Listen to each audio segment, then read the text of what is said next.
नमस्कार। संतोष की रिपोर्ट में आप सबों का स्वागत है।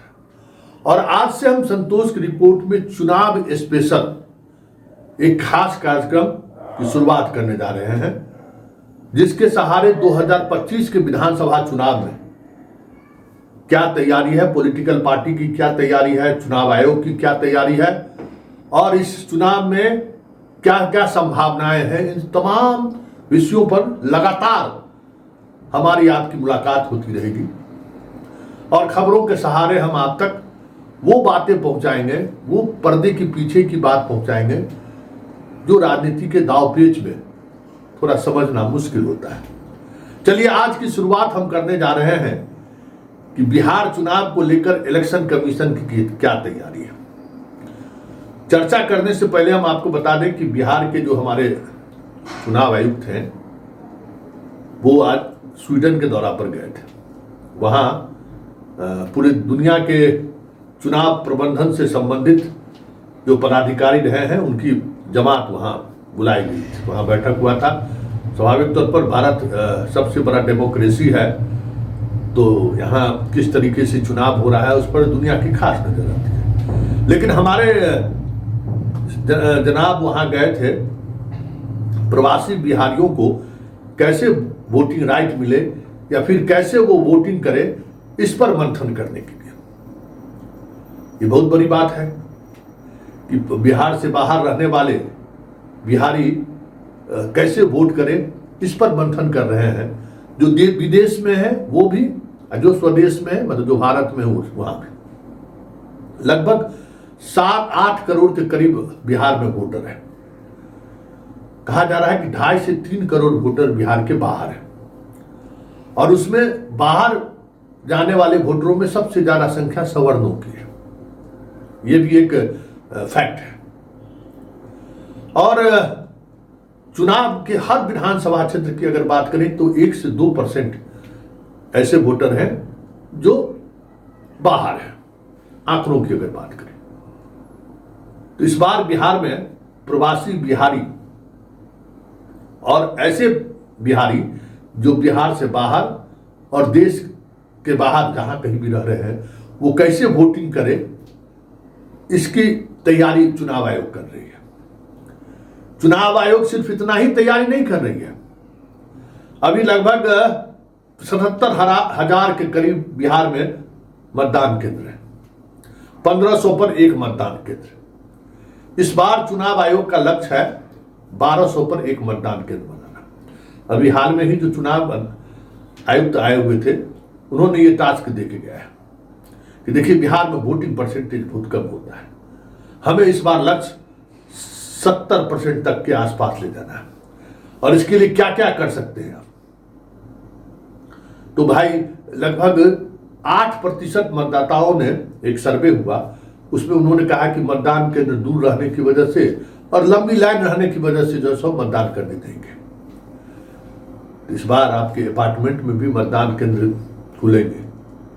आपके अपार्टमेंट में ही वोट देने की व्यवस्था होगी। इस तरीके की तैयारी, कहीं आपको वोट देने की जरूरत, जाने की जरूरत नहीं है। अब आप अपार्टमेंट में, जो बड़ा अपार्टमेंट है, अब उस अपार्टमेंट में वोट देने की व्यवस्था होगी। आप समझ सकते हैं पिछले लोकसभा चुनाव में जो 80+ की उम्र के जो लोग थे उनको वोटिंग के लिए घर पर जाकर लोग वोट कराए थे। इस बार भी तैयारी है। पोस्टल बैलेट के अलावा उन लोगों का बैलेट का भी जो है, और बिहार विधानसभा का चुनाव कितना टाइट होगा ये भी समझ सकते हैं। 2-4-5 हजार में चुनाव में हार जीत होता है और जिस तरीके से सर्वे हो की पद्धति आई है, हर उम्मीदवार के जो बैक ऑफिस होता है उसको जानकारी मिल जाती है कि हम कितना वोट से चुनाव हार जीत रहे हैं। तो अब अगर ये पहले पता चल जा रहा है तो हम प्रवासी बिहारी वोटर को, ऐसे प्रवासी बिहारी वोटर जो बिहार से बाहर, देश से बाहर है, उनको कैसे हम मोबिलाइज कर सकते हैं, उसका समय मिलेगा। जो बुजुर्ग हैं, वृद्ध हैं, जो बूथ पर आने की स्थिति में नहीं है, 80+ वाले, तो आपको उनको घर पर ले जाकर मतदान करा लीजिए। अब कोई 102 साल की बुढ़ी आपको मतदान केंद्र पर वोट करते हुए नहीं दिखेंगी।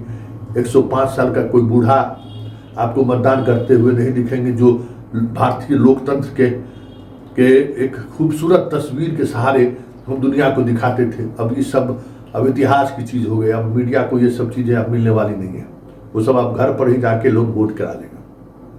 लेकिन बड़ा सवाल है, ये वोटिंग परसेंटेज बढ़ाने को लेकर जो इलेक्शन कमीशन कवायद कर रही है, उस कवायद का लाभ किसको होगा? क्या उद्देश्य वोटिंग परसेंटेज बढ़ाना है या फिर किसी खास दल को लाभ मिले? मंशा वो तो नहीं है, लेकिन हम उस मंशा पर सवाल नहीं खड़ा कर सकते, क्योंकि भाई वोटिंग परसेंटेज बढ़े, ये डेमोक्रेसी में 100% वोट हो तो और बेहतर बात है। इसलिए चुनाव आयोग के इस कवायद पर सवाल नहीं खड़ा कर सकते, हमें सवाल खड़े करने की जरूरत भी है। लेकिन ये जानकारी आप तक जानी जरूरी है कि इस बार के चुनाव में क्या क्या संभावनाएं हैं, किस तरीके से वोटर को लेकर चुनाव आयोग संजीदा है। और आपको मालूम ही होगा कि इस वर्ष बिहार दिवस के मौके पर एक सप्ताह तक पूरे देश में जितने बिहारी थे उनको बुलाकर एक विशेष कार्यक्रम बीजेपी चलाई थी, वोट करने के लिए चलिए। और छठ और दीपावली के बीच चुनाव हो ताकि लोग पर्व में भी लोग शामिल हों और वोट भी गिराएं, ये भी सरकार की कोशिश है।